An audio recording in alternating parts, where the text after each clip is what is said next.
Assalamualaikum. My name is Abdul Rauf. And my name is Walid Aftab. We are from Computer Science Department. Today our topic is ICT Database Management System. In this we can discuss about the introduction. The ICT Database Management System is a web-based academic design portal to the streamline to the storage, retrieval and the management of the student and the course records in the access within a university environment built upon a structured relational database management system. And then we go to next in the scope.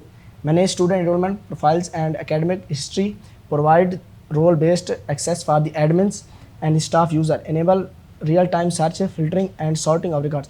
And then we go to next in MS Access. Then we can create 3 different tables: product tables, supplier tables and receiver tables. In product tables we have add the product names, their categories, their prices and their dated when they are sorted. And then next in supplier table we add the supplier name, contact number, address and their email. And then next in receiver table we add the receiver name, their contact number, address and their email. And then we collect all the data in the form of forms and in records. Then we all convert the data in MS Excel.